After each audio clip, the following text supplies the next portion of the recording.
Before we dive into this story, drop a comment below and tell us where you're watching from. Now let's begin this journey together. It was a Tuesday evening when the call came through.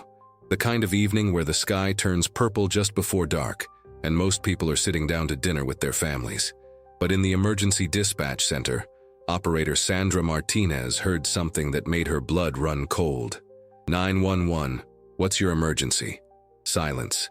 Then, barely audible, a child's voice, trembling and small. I can't sit down. Sandra leaned forward, pressing the headset closer. Honey, can you speak up? Where are you? Where are your parents? I can't sit down, the voice repeated, a whisper so fragile it could shatter. Then the line went dead. Sandra immediately traced the call. A rural address, 20 minutes outside town. She dispatched the closest unit. Officer Margaret Brennan was filling out paperwork when the call crackled through her radio. She was 67 years old, with silver hair pulled back in a practical bun, and eyes that had seen too much over 4 decades in law enforcement. She'd retired 3 years ago, but after losing her husband to a sudden heart attack, the silence of her empty house became unbearable. So she came back, part-time, helping out where needed. Her partner for the evening was Derek Hughes, 28, idealistic, still believing he could save the world one call at a time. We've got a possible situation with a minor, dispatch informed them. Child called 911, wouldn't give details. Address is 4782 Meadowbrook Lane. Margaret felt something twist in her chest. Something about a child's voice calling for help always hit different. They drove in silence through darkening countryside, gravel crunching under the tires. Meadowbrook Lane wasn't really a lane at all, just a dirt path leading to scattered properties, most of them barely standing. When they pulled up to the address, Margaret's heart sank. It was a trailer, decades old, with peeling paint and a sagging porch. The yard was overgrown with weeds and trash bags were piled near the door. One window was covered with cardboard. No lights on inside. Doesn't look good, Derek muttered. Margaret stepped out of the patrol car, her hand instinctively resting on her belt. Not from fear, just habit. She approached the door and knocked firmly. Police, anyone home? Nothing. She knocked again, louder. This is the police. We received a call from this address. We need to make sure everyone's okay. Still nothing. Derek tried the door handle. It turned. Unlocked. They exchanged a glance. Margaret nodded and Derek pushed the door open. The smell hit them first. Spoiled food, mildew, something worse underneath. Margaret's stomach turned, but she kept her face neutral. Hello? Police! She called out. The inside was dark except for the dim light filtering through dirty windows. Dishes were piled in the sink, some covered in mold. The floor was sticky under her boots. Flies buzzed lazily in the stale air. And then she saw her. In the corner of the small living room, tucked between a torn couch and the wall, was a little girl. She couldn't have been more than 7 years old. Her clothes were stained and too small, her dark hair tangled into matted clumps. Her bare feet were filthy, and she was curled into herself, knees pulled to her chest, staring at them with enormous, terrified eyes. Margaret's breath caught. Hey there, sweetheart, she said softly, crouching down slowly. My name is Margaret. I'm a police officer. You're safe now. Did you call us? The girl didn't move, didn't speak, just stared. Derek was already radioing for backup and social services, his voice tight. Margaret stayed where she was, not approaching further. She knew fear when she saw it. It's okay, Margaret whispered. You don't have to be scared anymore. We're here to help. The little girl's lip trembled. And then in a voice so quiet Margaret almost missed it, she said, Mommy said she'd be back yesterday. Margaret's heart fractured at those words. Mommy said she'd be back yesterday. She glanced at Derek, who had just finished radioing for assistance. His jaw was tight, his usual optimism replaced by something harder. Margaret turned back to the little girl and smiled gently, though inside she was screaming. What's your name, honey? The girl hesitated, then whispered, Ellie. Ellie. That's a beautiful name. Margaret stayed crouched, keeping her distance, her voice as soft as a lullaby. Ellie, are you thirsty? Would you like some water? Ellie's eyes flickered toward the kitchen, then back to Margaret. She nodded, barely. Margaret stood slowly, telegraphing every movement. She walked to the sink, pushed aside the mountain of filthy dishes, and found a plastic cup that looked relatively clean. She rinsed it 3 times under the tap before filling it with water. When she brought it back, Ellie snatched it from her hands and drank like someone dying of thirst. Water spilled down her chin. She drained the entire cup in seconds. "When did you last eat, sweetheart?" Margaret asked. Ellie didn't answer. She just clutched the empty cup, her tiny fingers white-knuckled. Derek was moving through the trailer, checking rooms. Margaret heard him open a door down the narrow hallway, heard his sharp intake of breath. "Marge, you need to see this." Margaret looked at Ellie. "I'll be right back, okay? I'm just going to check something. You're safe, I promise." She walked down the hall, her boots sticking to the floor with every step. Derek stood in a doorway, staring inside. When Margaret looked past him, her stomach turned.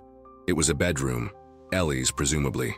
There was a stained mattress on the floor, no bed frame, no sheets. A single tattered blanket bunched in the corner. The walls were bare except for watermarks from a leak in the ceiling. A few broken toys were scattered on the floor. A doll with no arms, a puzzle with missing pieces. "No child should live like this. There's no food in the fridge," Derek said quietly. "Just expired milk and half a moldy loaf of bread. The cupboards are basically empty." Margaret closed her eyes briefly, steadying herself. She'd seen neglect before, too many times, but it never got easier. "How long has she been alone?" Derek asked. "I don't know," Margaret said, "but long enough." They returned to the living room. Ellie hadn't moved from her corner. Margaret knelt down again, this time a little closer. "Ellie, I need to ask you something important. When did your mommy leave?" Ellie's voice was so small. "I don't know. Lots of sleeps." "More than 2 sleeps?" Ellie nodded. "More than 3?" Another nod. Margaret felt rage bubbling beneath her carefully controlled exterior. 4 days? 5? Longer? A 7-year-old child alone, with no food, no care, no one. "Ellie, do you know where your mommy went?" The little girl shook her head. "She said she'd be back. She always comes back. But not this time," Margaret thought bitterly. There was a knock at the door. Backup had arrived, along with Linda Morales from Child Protective Services, a tired woman in her 40s with kind eyes and a perpetually exhausted expression. Linda stepped inside, surveyed the scene, and her face hardened. "How bad?" she asked Margaret quietly. "Bad. She's been alone for days. No food, no supervision. Mother's whereabouts unknown." Linda nodded grimly.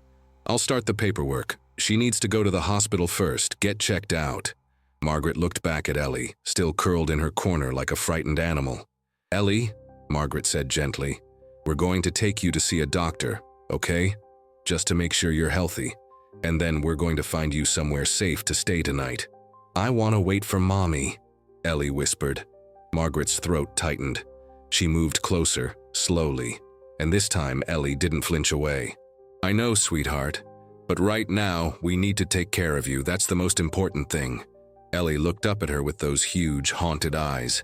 And then to Margaret's surprise, she reached out a small, dirty hand. Margaret took it, felt the fragile fingers wrap around hers, and something inside her, something she thought had died when her husband passed, stirred back to life. The hospital smelled like antiseptic and false hope. Margaret sat in the waiting room while doctors examined Ellie.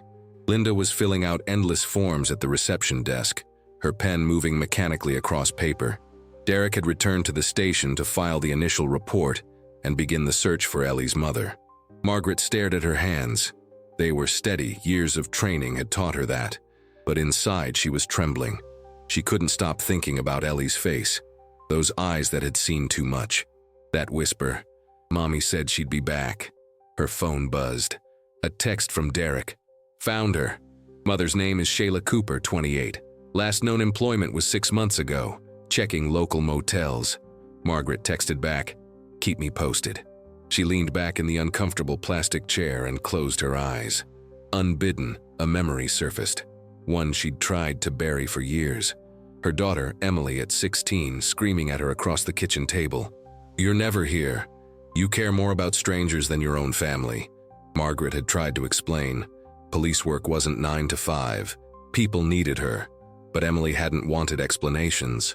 She'd wanted a mother who came to school plays and volleyball games. a mother who was there. The rift had grown. Emily left for college and barely called. Got married without inviting Margaret to the wedding.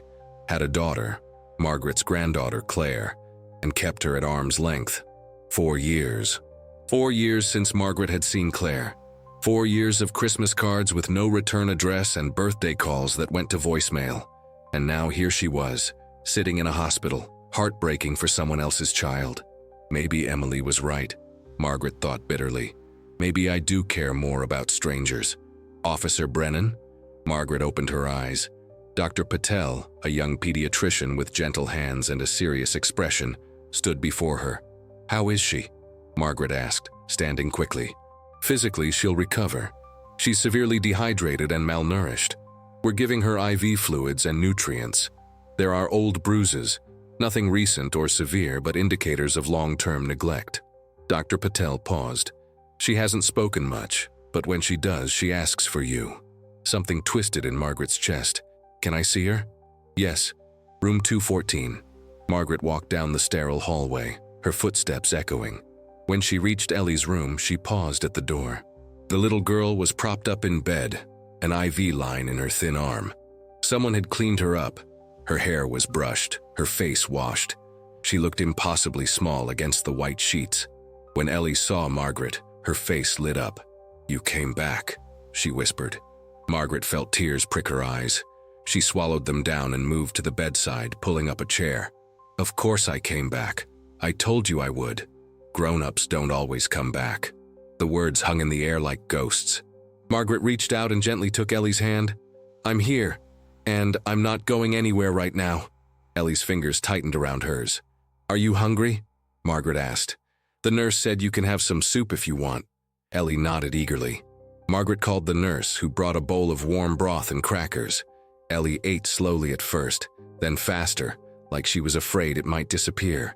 Easy, sweetheart, Margaret said softly. It's okay. There's more if you want it. When Ellie finished, she leaned back against the pillows, exhausted but less hollow-looking. Officer Margaret, she said quietly. You can just call me Margaret. Margaret, where's my mommy? The question was inevitable, but it still hurt to hear. We're looking for her, honey. We'll find her. Is she mad at me? Margaret's heart shattered. Oh, sweetheart. No, whatever's happening, it's not your fault. None of this is your fault. Ellie's eyes filled with tears. I tried to be good. I didn't cry when I was hungry. I waited like she said. Margaret couldn't hold back anymore. She stood and carefully, gently, wrapped her arms around the little girl. Ellie buried her face in Margaret's shoulder and sobbed, deep, gasping sobs that shook her tiny frame. It's okay, Margaret whispered, stroking her hair. You're safe now. I've got you. And in that moment, holding a broken child she'd known for only hours, Margaret made a silent promise. I won't let you down. Her phone buzzed. Derek. Found the mother. Motel on Route 9. Not in good shape. Margaret closed her eyes. Here we go. The Starlight Motel wasn't much. A sagging 2-story building with flickering neon and cracked asphalt.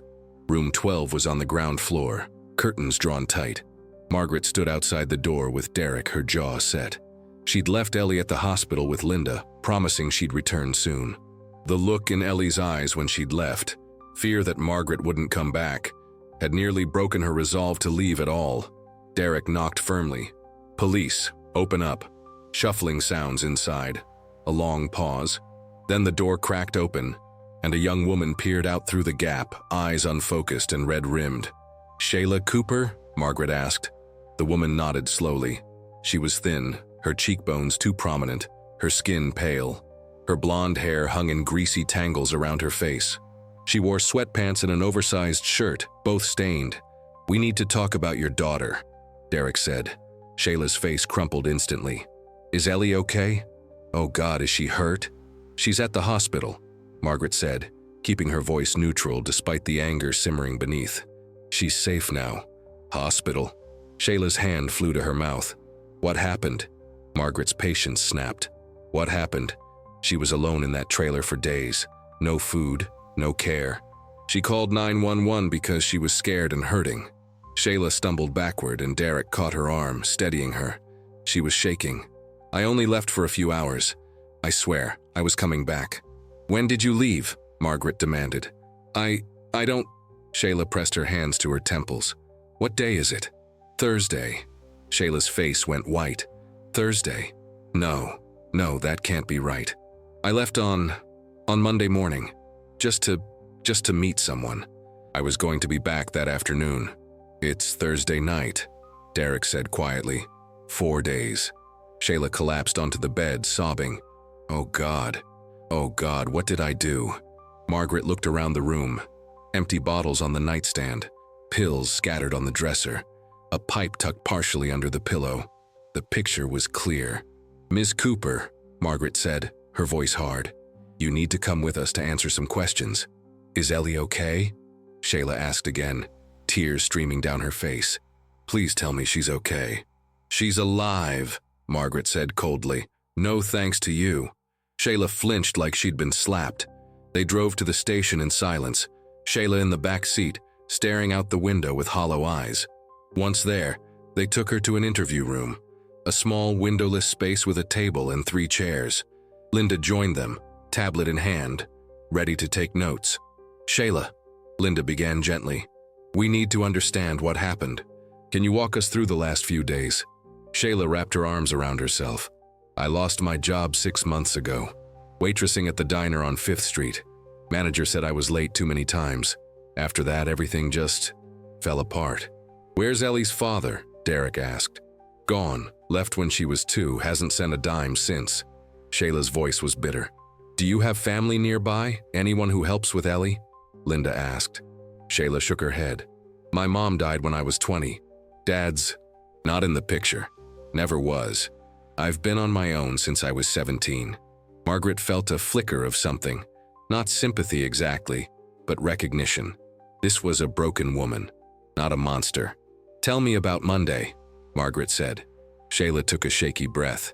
I ran out of money. Rent was overdue, utilities shut off.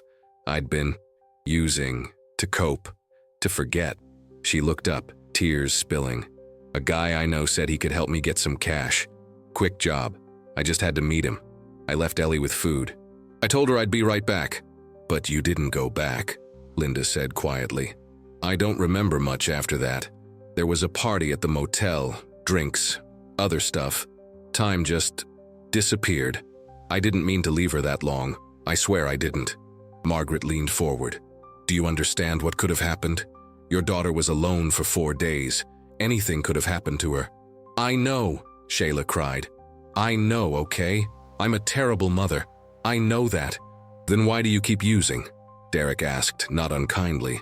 Shayla buried her face in her hands. Because I can't stop. I've tried. God, I've tried. But everything's too hard, and I'm so tired, and the drugs make it stop hurting for a little while. Margaret thought of her own pain after losing her husband. The bottles of wine she'd gone through alone in the dark. The sleeping pills she'd taken just to quiet her mind. She'd been lucky. She'd had friends, a pension, resources. Shayla had nothing. What happens now? Shayla asked, looking at Linda. Linda's expression was kind but firm. Ellie will be placed in temporary care while we assess the situation.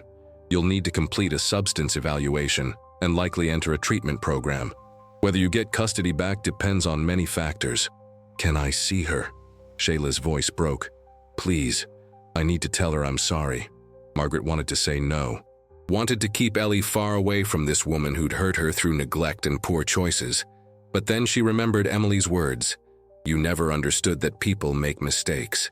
Supervised visits may be possible, Linda said, but not yet. First, you need to get help. Shayla nodded miserably.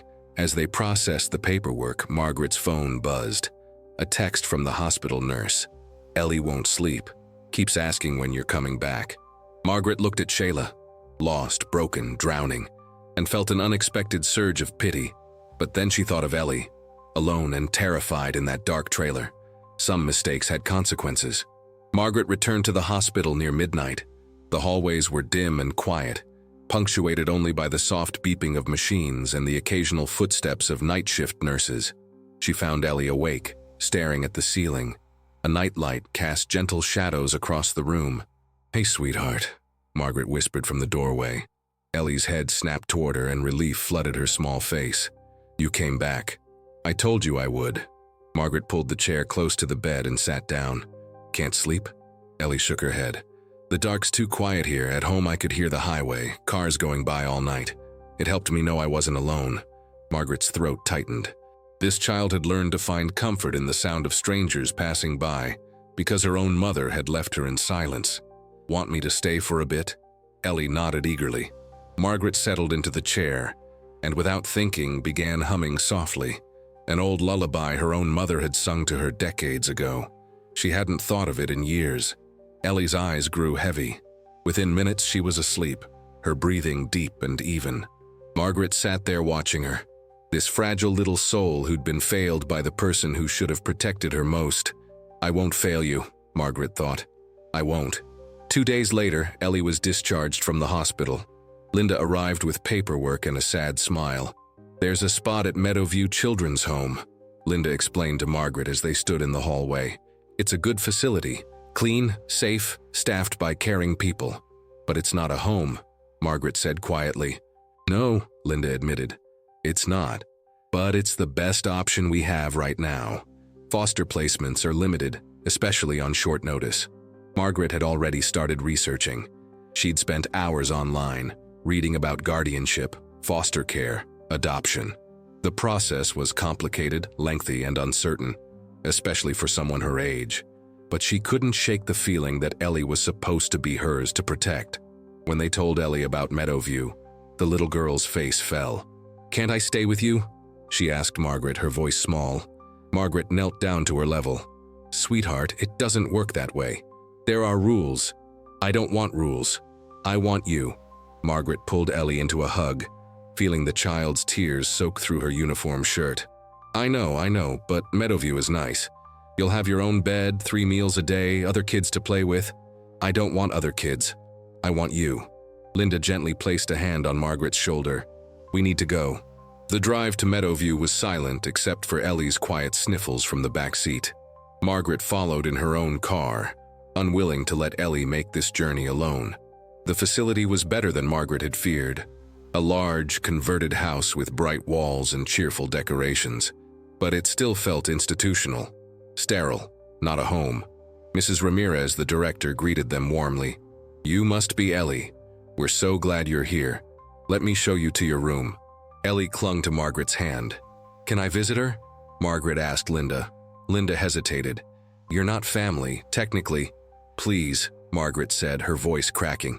"I promised I wouldn't disappear." Linda looked between Margaret and Ellie, then sighed. "I'll make a note in the file that you're an approved visitor. But Margaret, don't get too attached. The goal is always reunification with the biological parent when possible." Margaret knew what Linda meant. Shayla might get her back. Over the following weeks, Margaret visited Ellie every day after her shifts. She brought books, coloring supplies, small treats.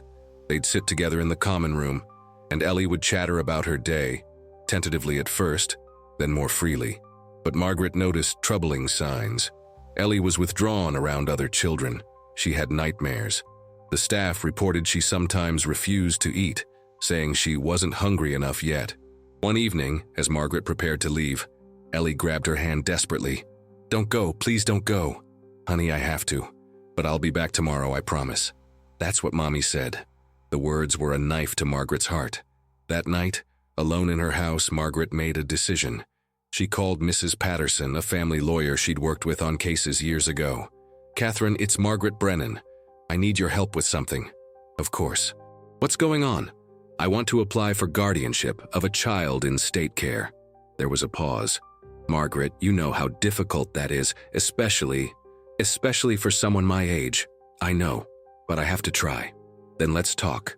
Come by my office tomorrow." After hanging up, Margaret walked to the spare bedroom, the room that had been her daughter's, then a storage space, then nothing at all. She stood in the doorway, imagining it painted yellow, a bed with a colorful quilt, shelves with books and toys, a nightlight to chase away the dark. Derek's words echoed in her mind. "This is going to hurt." Maybe, but doing nothing would hurt more. Her phone buzzed. A text from an unknown number. Shayla Cooper enrolled in 30-day treatment program. Status update in 3 weeks.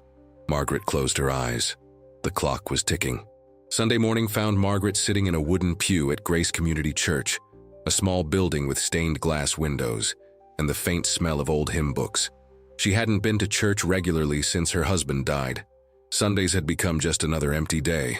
But today felt different. She needed guidance, community, something beyond her own doubts. After the service, she approached Pastor Frank Michaels, a gentle man in his 60s with graying temples and kind eyes. "Margaret, good to see you," he said warmly. "It's been a while. I know, I've been trying to find my way back. We all are, in our own time." He studied her face. "Something's weighing on you. Want to talk?" They sat in the empty chapel. Margaret told him about Ellie, carefully, without violating legal confidentiality, but conveying the heart of the matter. "There's a child who needs stability," she said, "and I want to provide it. But I'm 67, Frank. The system sees that number and doubts everything else about me." Pastor Frank nodded slowly. "You're not the first person to face this. Dorothy Jenkins and Ruth Calloway. You know them?" Margaret knew the names. Two women in the congregation, both in their 70s, always sitting together in the third row. "They've both taken in family members' children over the years," Frank continued. "Different circumstances, but similar challenges. Would you like me to introduce you?" "Yes, please." The following Wednesday, Margaret found herself at Dorothy's house, a cozy rambler with flower boxes and a tidy yard. Dorothy answered the door with a bright smile, her silver hair styled in soft curls. "Margaret, come in, come in. Ruth's already here." Inside, the living room was warm and lived in.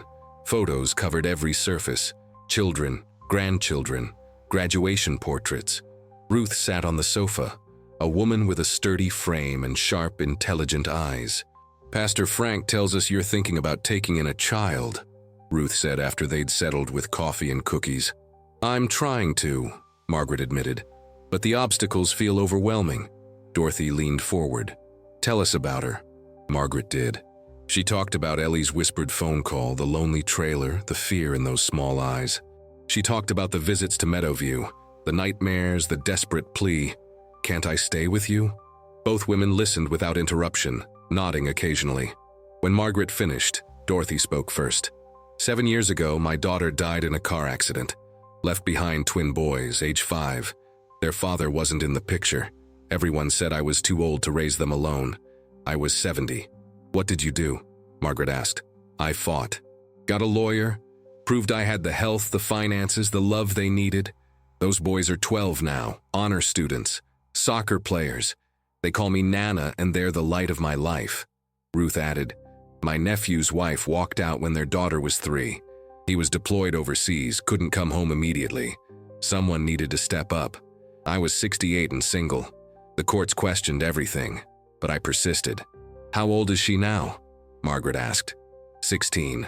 "Getting ready for college. Drives me crazy half the time, but I wouldn't trade a single moment." Margaret felt something loosen in her chest. Hope, maybe. "It won't be easy," Dorothy warned. "There will be evaluations, home inspections, psychological assessments. They'll question your age, your health, your motives. They'll make you prove yourself in ways younger people never have to," Ruth added. "But if you're certain this is what you're meant to do, if you can look at yourself in the mirror and say this child's well-being matters more than your comfort, then you fight." "I'm certain," Margaret said without hesitation. Dorothy smiled. "Then you'll need a good lawyer and a strong support system. We can help with both." Over the next hour, they gave Margaret practical advice: documentation to gather, references to line up, questions to prepare for. They also offered something more valuable: their presence. "You don't have to do this alone," Ruth said firmly. "We'll be here, for rides to appointments, for emergency childcare, for midnight phone calls when you're questioning everything. That's what community means." Margaret felt tears prick her eyes. "Thank you, I don't even know what to say." "Say you'll fight for that little girl," Dorothy replied. "That's all that matters."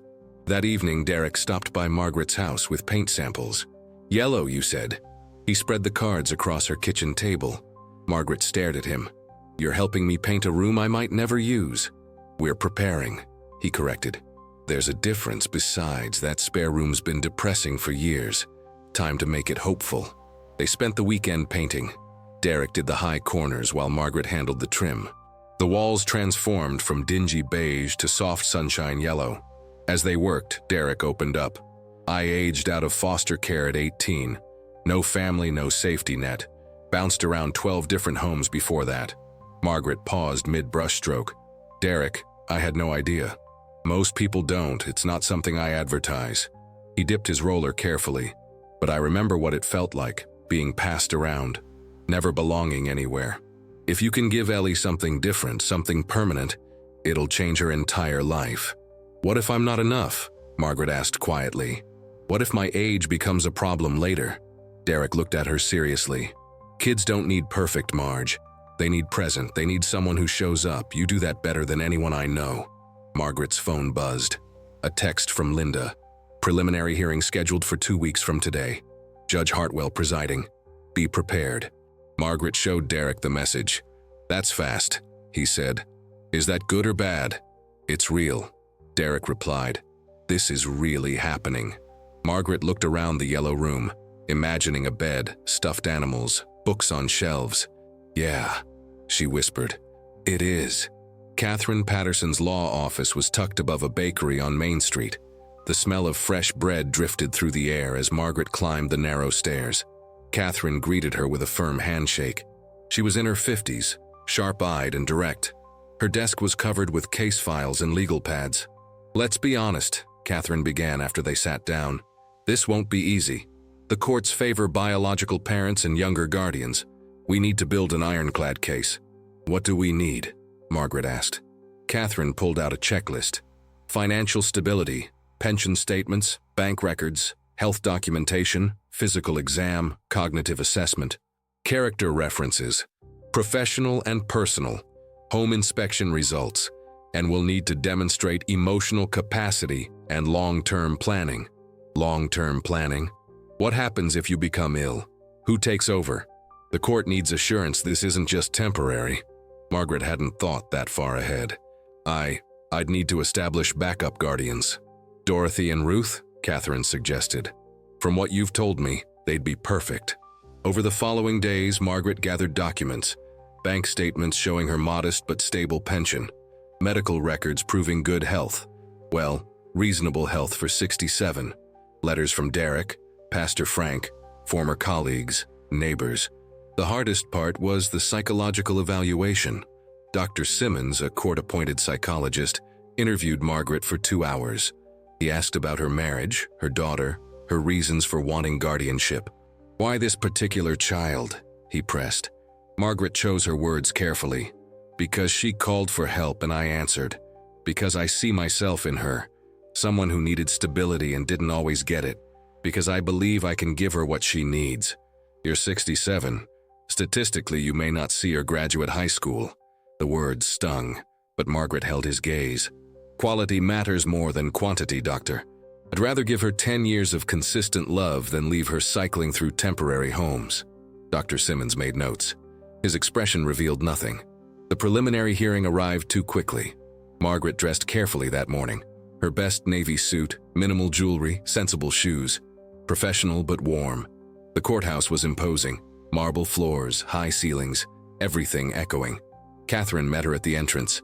Remember, Catherine said, stay calm, answer directly. Don't volunteer information beyond what's asked. They entered the courtroom. Linda was already there, along with a lawyer representing the state's interest. And across the aisle, Shayla. Margaret's breath caught. Shayla looked different, cleaner. Her hair was pulled back neatly, her clothes simple but appropriate. Her eyes were clearer than they'd been at the motel. Their eyes met briefly. Shayla looked away first. Judge Hartwell entered. A woman in her early 50s with steel gray hair and an expression that gave nothing away. This is a preliminary hearing regarding the temporary custody of minor child Ellie Cooper, she began. Ms. Patterson, you're representing Ms. Brennan's petition for guardianship? Yes, Your Honor. The hearing proceeded with clinical efficiency. Catherine presented Margaret's case, her background, her stability, her relationship with Ellie. Then Shayla's lawyer stood. Your Honor, my client has completed 30 days in an intensive treatment program. She's committed to sobriety and reunification with her daughter. Judge Hartwell looked at Shayla. Ms. Cooper, do you wish to address the court? Shayla stood shakily. I made terrible mistakes, I know that. But Ellie's my daughter. I love her. I'm getting help. I just need time to prove I can be the mother she deserves. The judge made notes. Ms. Brennan, anything to add? Margaret stood. Her voice was steady. I want what's best for Ellie, Your Honor. Right now, she needs stability, consistency, someone who won't disappear. Judge Hartwell studied both women for a long moment. I'm ordering continued temporary foster placement with regular supervised visits for both Ms. Cooper and Ms. Brennan. Full hearing scheduled in 60 days. Court adjourned. The gavel struck. Margaret's shoulders sagged. Not a win, not a loss, just waiting. Outside the courtroom, Shayla approached hesitantly. Can we talk? Margaret nodded. They stood in the hallway, two women connected by one small girl. I don't hate you, Shayla said quietly. I see how Ellie talks about you. She never looked at me like that. Margaret softened slightly. It's not too late, Shayla, if you stay sober. You think I don't know that? Shayla's voice cracked. I'm trying, but what if trying isn't enough? Before Margaret could respond, Shayla walked away. 3 weeks passed in careful routine. Margaret visited Ellie every other day, bringing books and puzzles. Shayla had supervised visits on alternating days. They orbited the same child, never quite meeting. But Ellie was struggling. Mrs. Ramirez called Margaret one evening, her voice tight with concern. Ellie's having a hard time. She's withdrawn, not eating well. Last night she had a severe nightmare. Woke up the whole floor. What was the nightmare about? Margaret asked. She kept saying, everyone leaves, everyone always leaves. Margaret's heart clenched. I'm coming over. It's past visiting hours. I'm coming. 20 minutes later, Margaret sat beside Ellie's small bed. The girl was awake, staring at the ceiling with red-rimmed eyes. Hey, sweetheart, Margaret whispered. Ellie turned and seeing Margaret burst into tears. You're here. Always. Margaret gathered her close. Mrs. Ramirez said you've been having bad dreams. I dream that everyone disappears. Mommy, you, everyone. And I'm alone again in the dark. Margaret stroked her hair. I know it's hard to trust, but I'm not going anywhere, Ellie. I promise. You can't promise that, Ellie said, her voice heartbreakingly adult. Nobody can. The words hung heavy in the air. The next morning, Margaret met with Catherine at a coffee shop. We have a problem, Catherine said, sliding papers across the table. Shayla's lawyer filed a motion. They're claiming you had a depressive episode after your husband died, that you were on medication, saw a therapist. They're arguing it compromises your stability. Margaret felt the blood drain from her face. That was 2 years ago. I was grieving. I got help. That's a good thing. I agree. But they're using it to paint you as potentially unstable. That's not fair. Fair doesn't matter. We need to address it head on. Catherine's expression was firm. We'll get a letter from your therapist confirming you completed treatment successfully. We'll emphasize that seeking help shows strength, not weakness. Margaret nodded numbly. She'd kept that part of her life private. Now it would be dissected in court. Her phone rang. Linda. Margaret, we have a situation. I'm at Meadowview. Ellie ran away. Margaret's world tilted. What? About an hour ago. Security footage shows her leaving through the back gate. We've notified police. I'm calling you because… Linda paused. We think she might be heading to you. Margaret was already grabbing her keys. I'm going home. Now. She drove faster than she should have, her heart pounding. Please let her be safe. Please. When she pulled into her driveway, she saw a small figure huddled on the porch steps. Ellie. The little girl looked up, her face streaked with tears and dirt. Her jacket was torn, her shoes muddy. Margaret ran to her, dropping to her knees. Ellie, oh sweetheart, are you hurt? Ellie threw herself into Margaret's arms. I couldn't stay there anymore, I can't. Please don't make me go back, please Margaret, please. Margaret held her tight, feeling the child's body shake with sobs. Over Ellie's shoulder, she saw Derek's patrol car pull up, lights off. He approached slowly, radio in hand. She's here, he said quietly into the radio. Safe. 247 Oakwood Drive. Margaret looked up at him, tears streaming down her own face. "I can't send her back, Derek." "You have to," he said gently. "You know that. She's breaking apart there, and you'll break apart if you don't follow protocol." Derek crouched down. "Hey, Ellie. Glad you're okay. That was scary running away like that." Ellie buried her face in Margaret's shoulder. Linda arrived 15 minutes later. She surveyed the scene with sad, knowing eyes. "Ellie," Linda said softly, "you can't run away. It's not safe. We need to go back to Meadowview." "No!" Ellie's scream was raw. "I want to stay with Margaret. Why can't I stay with Margaret?" "Because there are rules, sweetheart. I hate rules. Rules don't care about people." Margaret felt her heart fracture. She looked at Linda desperately. Linda knelt beside them. "Margaret, can you give us a moment? Take Ellie inside, give her something to drink. I need to make some calls." Margaret led Ellie into the house. She made hot chocolate, wrapped the girl in a warm blanket. They sat together on the couch in silence. "I'm sorry," Ellie finally whispered. "I just wanted to be with you." "I know, baby, I know." Linda came inside 30 minutes later. "Ellie," she said gently, "you can stay here tonight. Just tonight. But tomorrow we have to figure this out properly." Ellie's eyes widened. "Really? Really? But no more running away. Deal?" "Deal." After Linda left, Margaret showed Ellie the yellow room. The girl stood in the doorway, staring. "Is this for me?" "I hoped it could be." Ellie walked in slowly, touching the walls like they might disappear. That night, she slept in the bed Margaret made up, clutching a stuffed bear Dorothy had dropped off earlier. Margaret sat in a chair beside the bed, watching her sleep. Derek's words echoed, "This is going to hurt." Too late. Margaret was already in too deep. Morning came too soon. Ellie woke slowly, confused for a moment before remembering where she was. Her face lit up. "I'm still here." "You are," Margaret said softly. "For now." Linda arrived at 9 o'clock sharp. She looked tired, like she'd been up all night. "We need to talk," she said to Margaret. "Privately." They stepped onto the porch while Ellie watched cartoons inside. Linda pulled out her tablet, her expression grave. "Margaret, something came up in the background check. Something that changes everything." Margaret's stomach dropped. "What?" "Shayla had other children. 2 of them. Before Ellie." Margaret felt the ground shift beneath her feet. What happened to them? Removed by the state when they were toddlers. Severe neglect, similar to Ellie's situation. Both children were eventually adopted by different families. The records were sealed, but they surfaced during the deeper investigation. "Shayla never mentioned this," Margaret whispered. "She wouldn't. The court ordered those records closed. But the pattern," Linda's voice was heavy. "This isn't a one-time mistake, Margaret. It's a cycle." Margaret leaned against the porch railing, trying to process. "Does this mean—" "It means the court will view reunification very differently. Repeat offenses carry weight, but—" Linda hesitated. "It also means this case just got more complicated." "I need to talk to her," Margaret said. "To Shayla.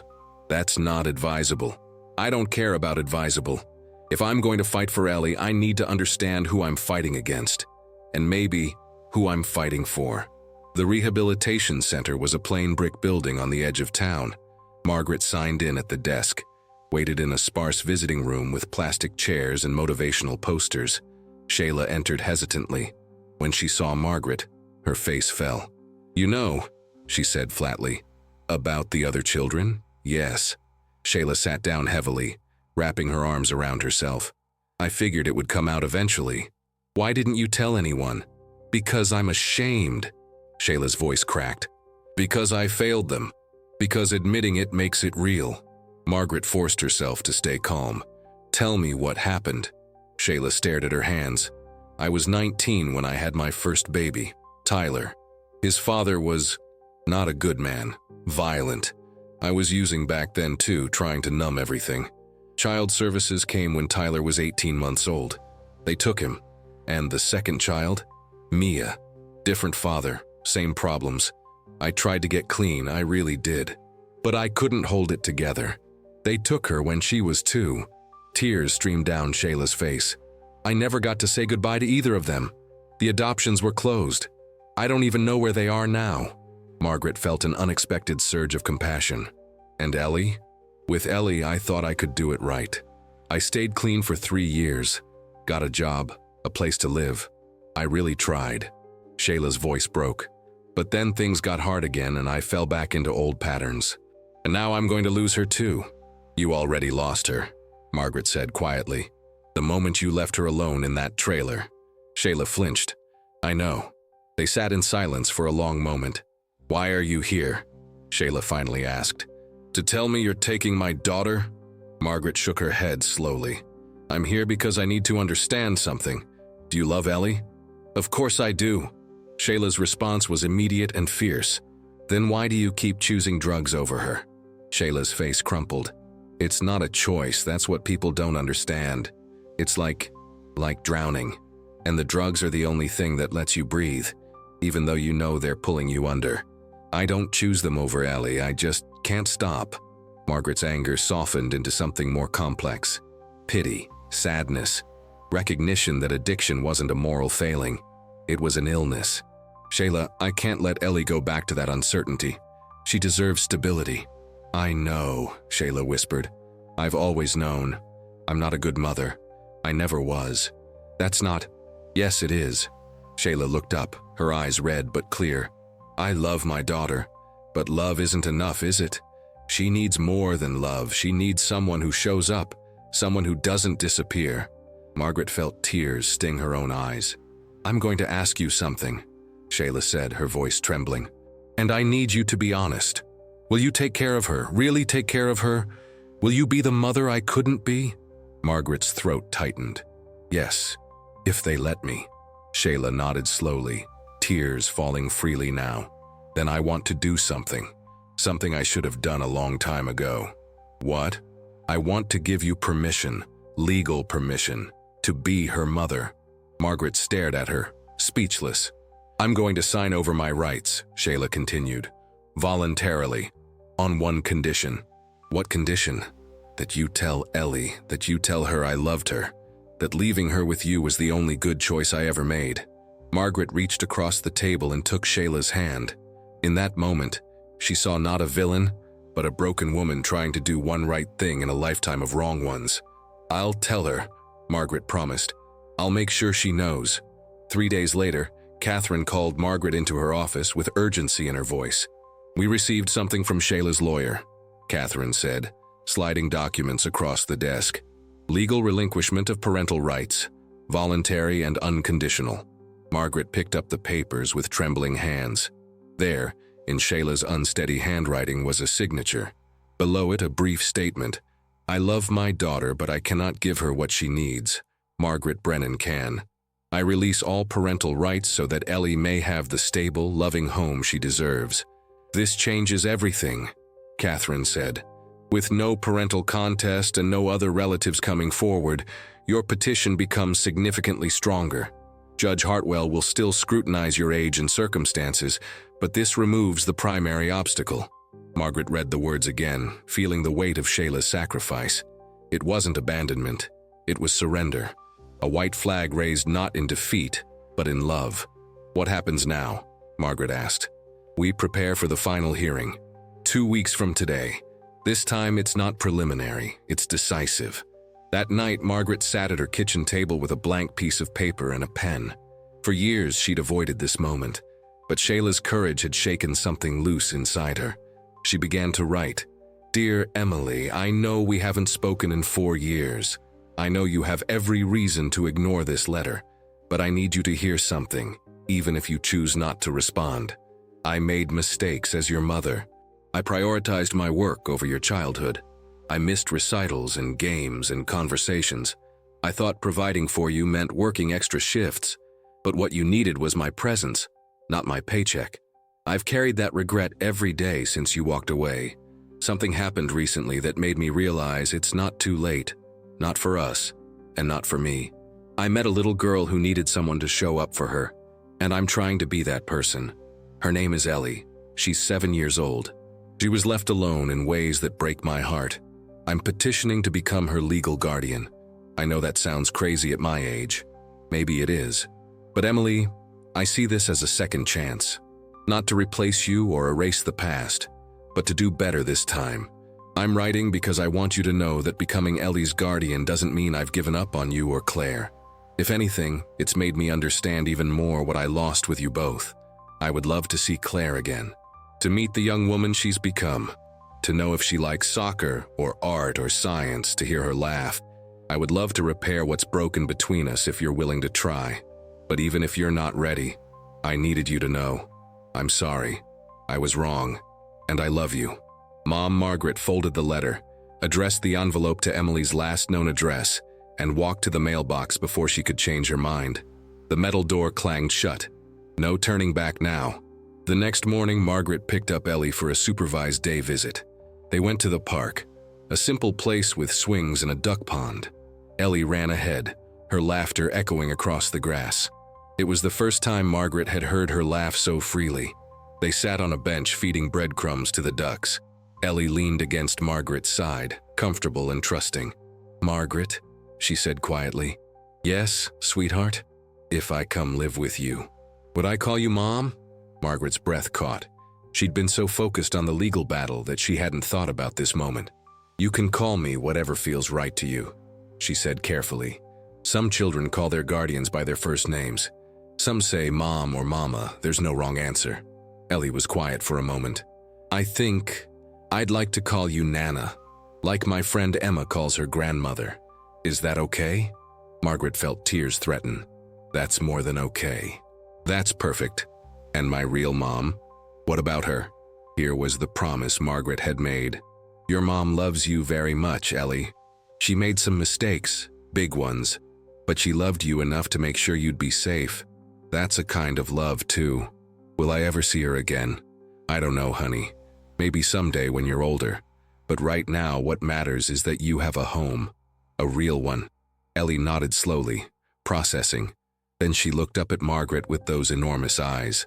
"Nana?" "Yes?" "I'm not scared anymore." Margaret pulled her close, breathing in the smell of children's shampoo and grass and hope. "Good," she whispered. "You don't have to be scared ever again." As they walked back to the car hand in hand, Margaret's phone buzzed. A text from Catherine. "Hearing confirmed. December 18th, 10 a.m. This is it."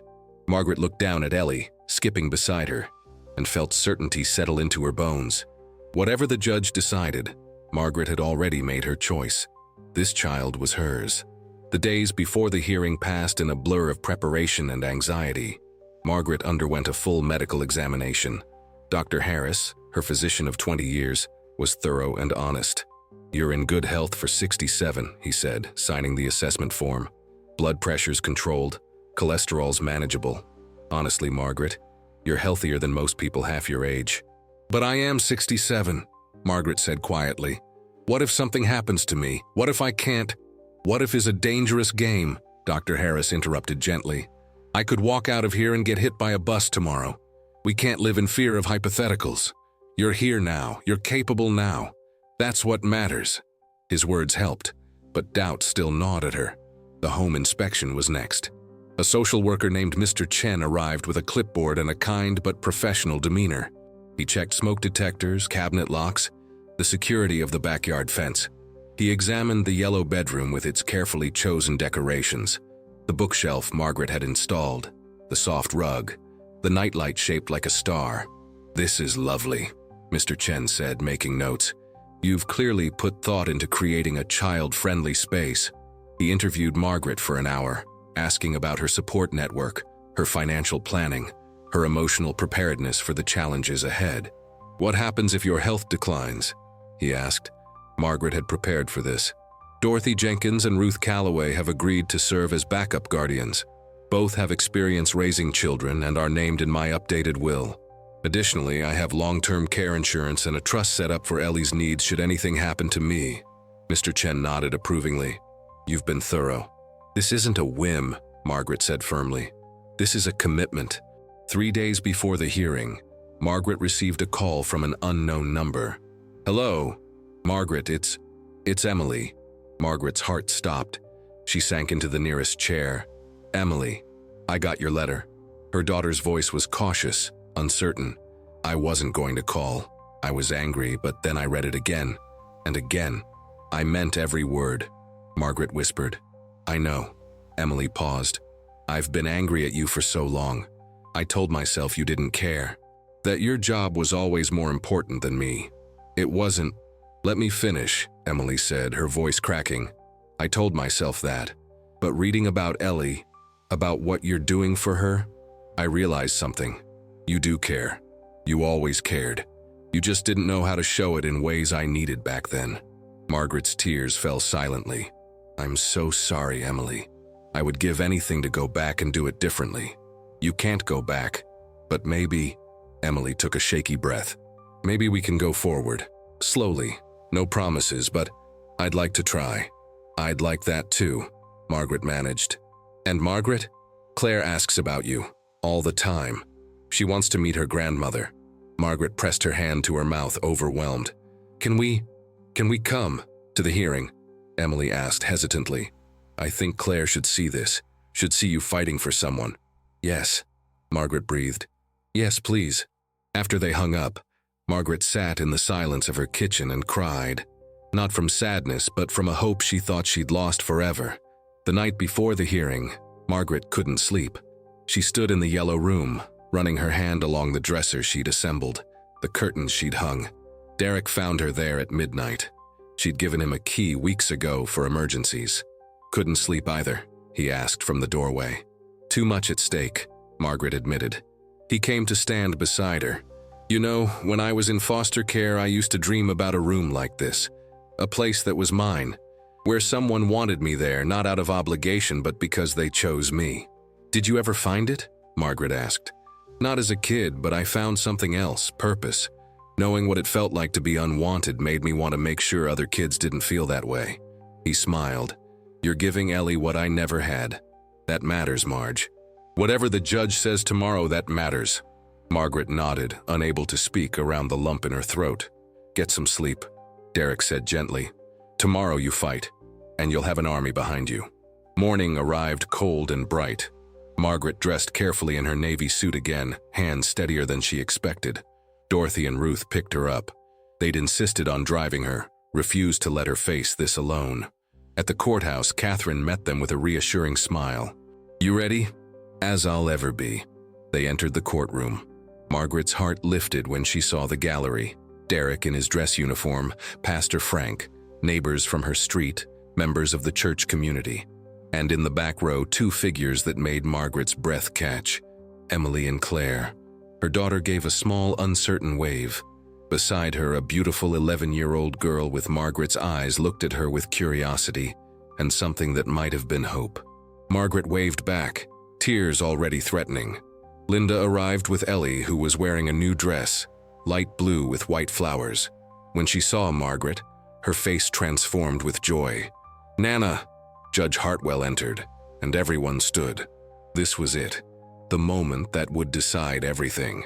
Judge Hartwell surveyed the packed courtroom with raised eyebrows. "This is quite the turnout for a guardianship hearing." Catherine stood. "Your Honor, Ms. Brennan has significant community support. These individuals are here to demonstrate the network of care surrounding this petition." The judge nodded slowly. "Very well. Let's proceed." The hearing began with procedural matters, Catherine presenting the updated documentation, the medical clearances, the home inspection report, Mr. Chen's favorable assessment. Then came the testimonies. Derek spoke first, his voice clear and strong. "I've worked alongside Margaret Brennan for 2 years. She's the most dedicated, compassionate officer I've ever known. More importantly, I've watched her relationship with Ellie develop. What I've seen is genuine love and commitment." Dr. Harris testified about Margaret's health. "She's fully capable of raising a child. Age is just a number. What matters is capacity, and Margaret has that in abundance." Dorothy and Ruth spoke together, sharing their own experiences as older guardians. "Age brings wisdom," Dorothy said. "Patience, perspective. We don't take moments for granted the way younger people do. Every day with our children is precious." Through it all, Judge Hartwell listened intently, making notes, her expression unreadable. Then the state's attorney stood, a sharp-faced woman named Ms. Porter. "Your Honor, while we acknowledge Ms. Brennan's good intentions, we must consider practical concerns. She's 67 years old. Statistically, objection." Catherine interrupted. Statistics don't account for individual circumstances. Sustained, Judge Hartwell said. But I'll allow Ms. Porter to make her point. Ms. Porter continued. Ms. Brennan may not live to see this child graduate high school. What happens then? Another disruption, another loss for a child who's already experienced trauma. Catherine stood. Your Honor, may I address that concern? Please do. Ms. Brennan has established a comprehensive plan. Backup guardians are named and willing. A trust fund ensures Ellie's financial security. Furthermore, the alternative, keeping this child in institutional care, guarantees continued trauma. Ms. Brennan offers stability, love, and a home. That's not a guarantee in foster care.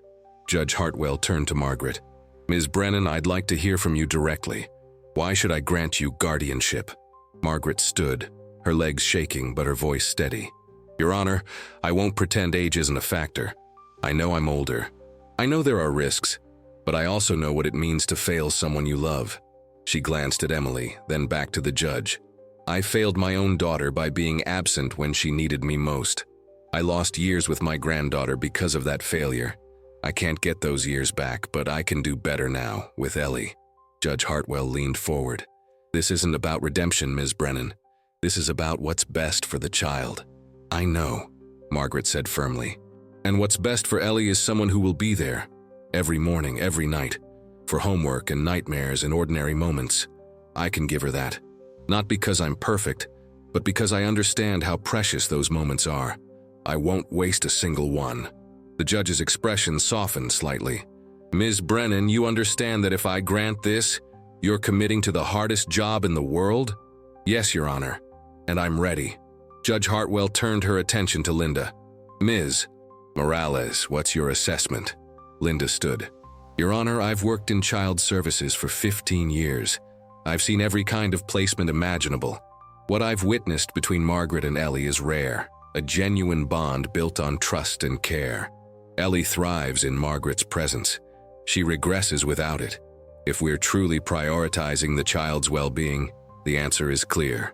And the biological mother, Judge Hartwell asked, has voluntarily relinquished all parental rights.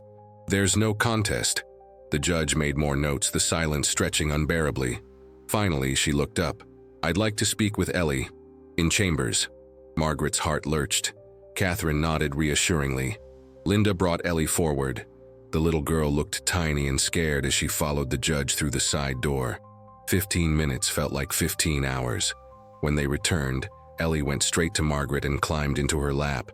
Judge Hartwell's expression was thoughtful. We'll take a 30-minute recess, she announced. Then I'll deliver my decision. The courtroom emptied into the hallway. Margaret held Ellie close, breathing in her strawberry-scented shampoo. Emily approached hesitantly. Mom? Margaret looked up, tears already forming. Thank you for coming. I wouldn't have missed this. Emily's voice was thick with emotion. You're doing something brave. Claire stepped forward shyly. Grandma, can I call you that? Margaret reached out with her free arm, and Claire stepped into the embrace. For the first time in 4 years, Margaret held her granddaughter. I'd love that, she whispered. The 30 minutes stretched like an eternity. Margaret paced the courthouse hallway, Ellie's small hand clasped in hers. Dorothy and Ruth flanked them like protective sentinels. Whatever happens, Ruth said quietly, you've already given this child something invaluable. Hope. Margaret nodded, unable to speak past the tightness in her throat. The bailiff appeared at the door. Judge Hartwell is ready. They filed back into the courtroom. The air felt heavy with anticipation. Margaret's heart hammered so loudly she was certain everyone could hear it. Judge Hartwell entered, her expression grave. Everyone stood, then sat again at her gesture. I've given this case considerable thought, the judge began. These decisions are never easy. On one hand, we have legitimate concerns about age and long-term stability. On the other, we have a child who desperately needs permanency and a woman willing to provide it. Margaret held her breath. I spoke with Ellie privately, Judge Hartwell continued.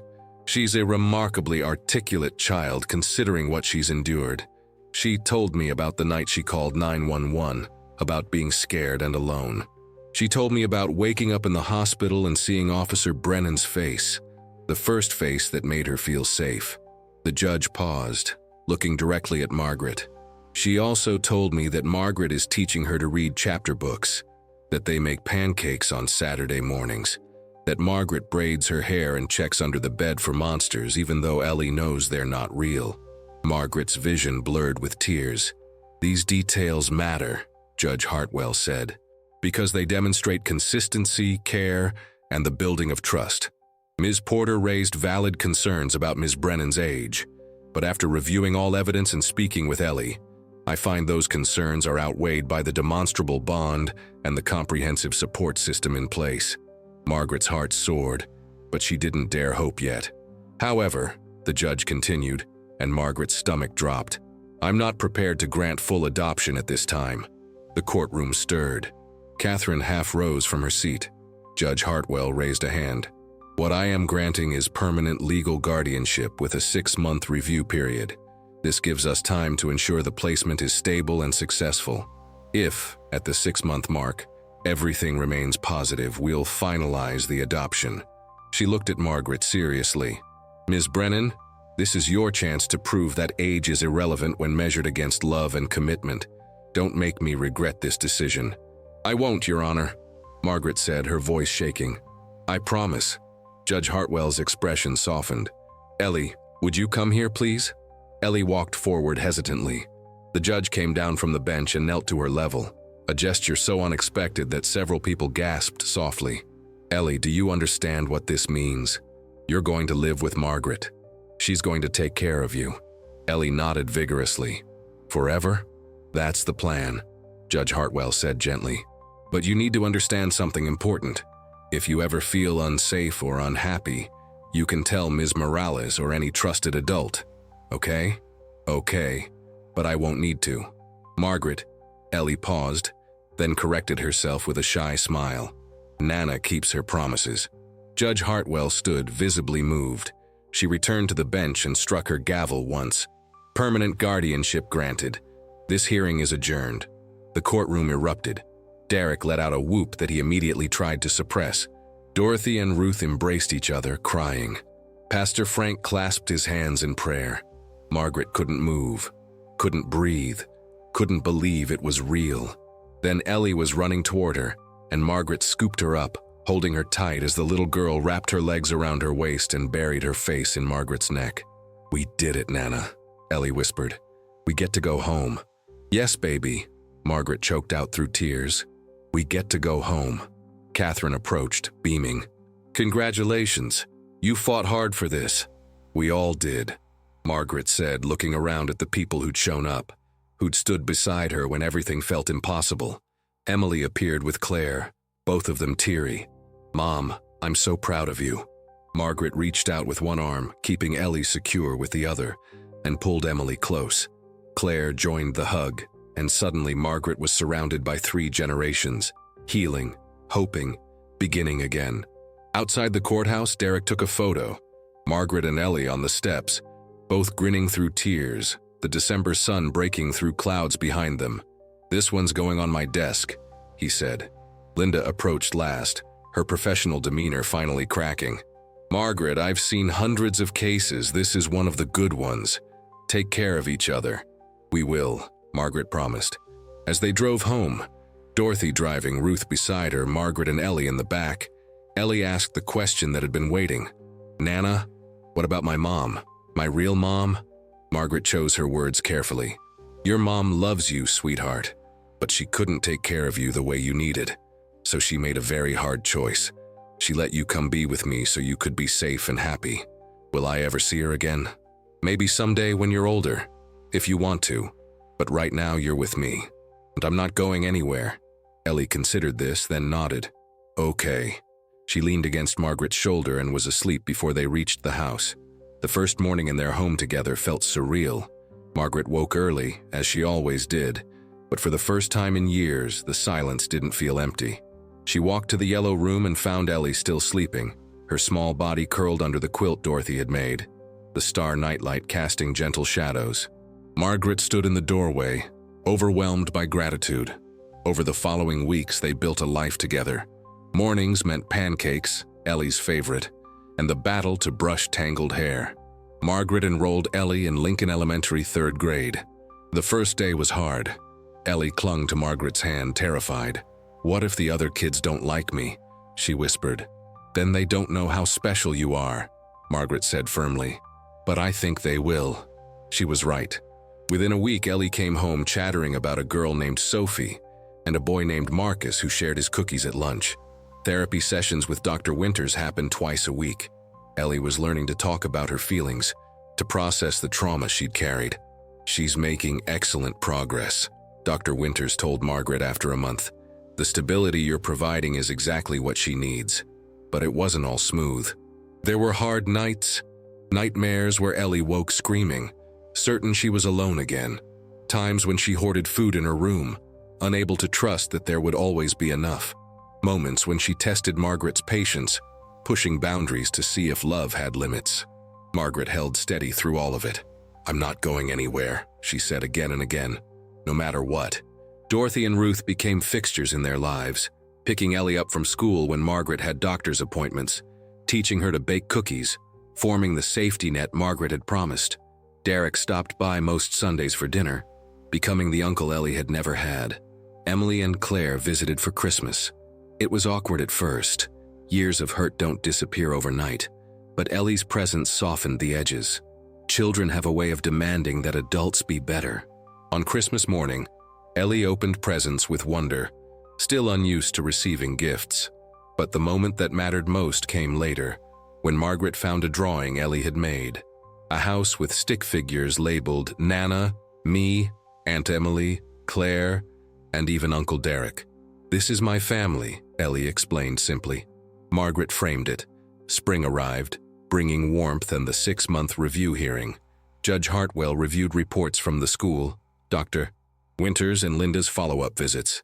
She asked Ellie more questions about her room, her friends, how she felt. "Do you feel safe with Margaret?" the judge asked. "Yes," Ellie said confidently. "Always." Judge Hartwell smiled. The first genuine smile Margaret had seen from her.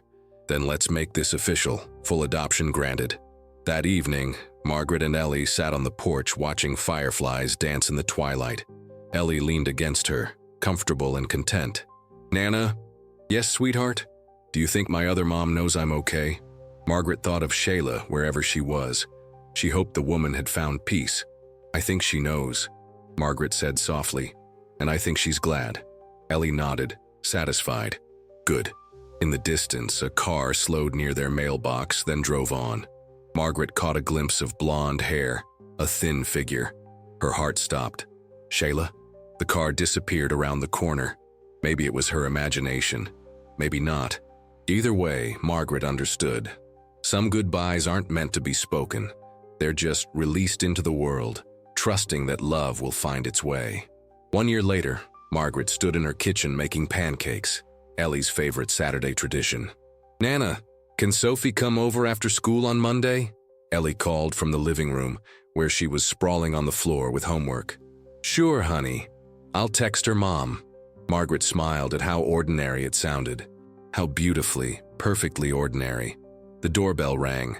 Margaret wiped her hands on a towel and opened the door to find Emily and Claire on the porch, bags in hand. "Surprise visit?" Margaret asked, hugging them both. "We thought we'd spend the weekend," Emily said. "If that's okay?" "It's more than okay." They'd been doing this more often. Slow, careful steps toward rebuilding what had been broken. It wasn't perfect.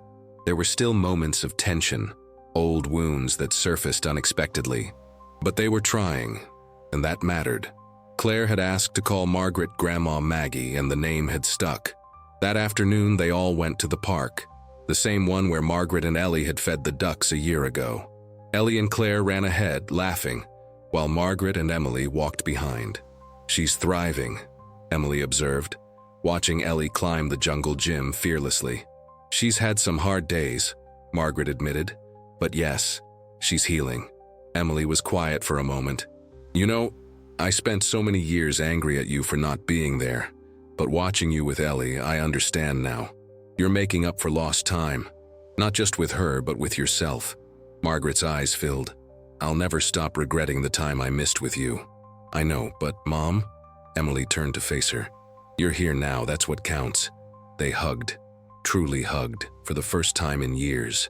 That evening, after the girls had gone to bed and Emily was reading in the guest room, Margaret sat on the porch with a cup of tea.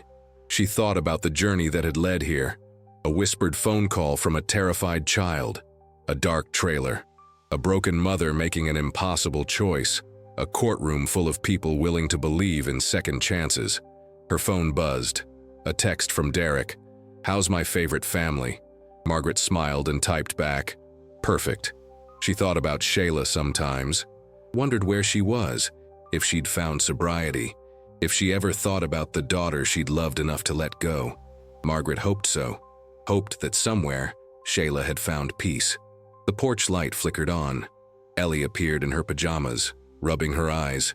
"Can't sleep?" Margaret asked. "Just wanted to make sure you were still here." Even after a year, Ellie still had moments of needing reassurance. Margaret opened her arms and Ellie climbed into her lap, getting bigger now, but still small enough to curl up and fit perfectly. "I'm here," Margaret whispered, kissing the top of her head. "Always." They sat together in comfortable silence, listening to crickets and distant traffic, sounds that no longer meant loneliness but simply life continuing, ordinary and precious. "Nana?" Ellie said softly. "Yes, baby?" "I'm happy." 3 simple words, but they meant everything. Margaret held her tighter, feeling the steady rhythm of her breathing, the weight of her trust.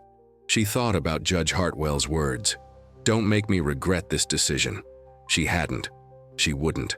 Redemption wasn't about erasing the past. It was about choosing every single day to do better, to show up, to love without conditions or expiration dates. Margaret had spent decades believing her time for motherhood had passed, that she'd failed and couldn't try again. But here, in the soft darkness of a spring evening, holding a child who'd called out for help and found it, Margaret understood a truth she'd been too afraid to see before.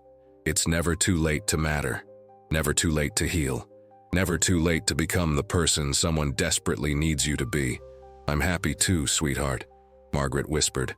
"So very happy." Above them, stars appeared one by one, filling the sky with light.